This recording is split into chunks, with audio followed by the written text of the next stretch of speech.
Hi friends, నేను మీ సజ్జన. ఈరోజు నేను కొత్తిమీరతో కాయం అండి, అంటే కాయం అంటారు, అంటే పచ్చడిలాగా ఉంటుంది. కానీ ఇది తింటూ ఉట్టిది తినవచ్చు, చపాతీలోకి బాగుంటుంది, అన్నిటిలోకి బాగుంటుంది.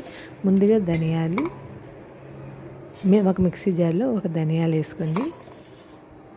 అలాగే జీలకర్ర, మిరియాలు అండి. అందులో గసగసాలు, కొద్దిగా అర స్పూన్ గసగసాలు, ఒక యాలక్కాయ.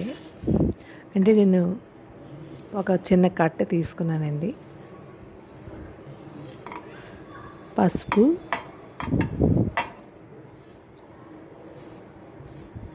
ఇది సోంపు అండి. కొద్దిగా సోంపు వేసుకొని మెత్తగా గ్రైండ్ చేసుకోండి. అందులోనే అల్లం కూడా వేసుకొని గ్రైండ్ చేసుకోండి. ఇలా ఇందులో కొద్దిగా చింతపండు గుజ్జండి. మనం కొత్తిమీర చిన్న ముక్కల్లా కోసుకొని అందులో వేసుకోవాలండి. అందులో టేస్ట్కి తగ్గ సాల్ట్ అండి. ఒకసారి గ్రైండ్ చేసుకొని అందులోనే పొడి, మనం మిక్సీ చేసిన పొడి ఉంది కదండి, ముందుగా ధనియాల పొడి, అది వేసుకొని అందులోనే అల్లం కూడా వేసుకోండి. నేను ముందు దాంట్లో అల్లం వేయలేదు, ఇప్పుడు ఇందులో వేసుకొని అల్లము, బెల్లం కూడా ఎక్కువే పడుతుందండి, చిన్న ముక్కలాగా. అది దాంతోపాటు గ్రైండ్ చేసుకోండి. బెల్లం, అల్లం వేసుకొని ఒకసారి మిక్సీ చేసుకోండి. కొత్తిమీరని ఇలా మిక్సీ చేసుకున్నాం అనుకోండి, బాగుంటుంది. ఒక పెనంలో కొద్దిగా నూనె వేసుకొని, అంటే ఒక చిన్న చట్నీ కప్పు నూనె పడుతుందండి. ఇలాగా ఒకసారి తిప్పండి,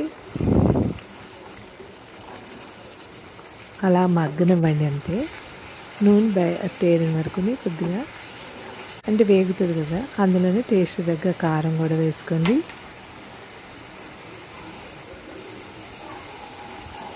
ఇది చాలా టేస్ట్గా ఉంటుందండి, హెల్త్కి కూడా మంచిదండి. మనకి ఒళ్ళు గట్టి పడుతుంది అంటారు. దీనికి నువ్వుల నూనె వాడాలండి.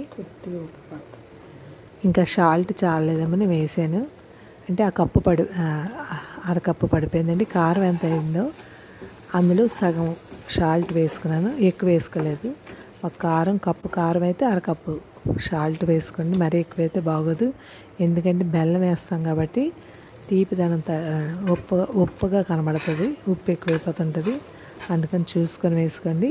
ఇలా మగ్గిపోయింది. దీనికి రైస్లో కలుపుకున్న బాగుంటుందండి, చపాతీ, దోశల్లోకి కూడా బాగుంటుంది, హెల్త్కి కూడా మంచిదండి. మీరు ట్రై చేయండి. ఎంతో టేస్టీ అయినా కొత్తిమీర కాయం రెడీ అయిపోయింది. మీరు చేసుకొని మీకు ఎలాగొచ్చిందో కామెంట్ సెక్షన్లో పెట్టండి. Thank you. సబ్స్క్రైబ్ చేయండి, లైక్ కొట్టండి, కామెంట్ పెట్టండి. బాయ్.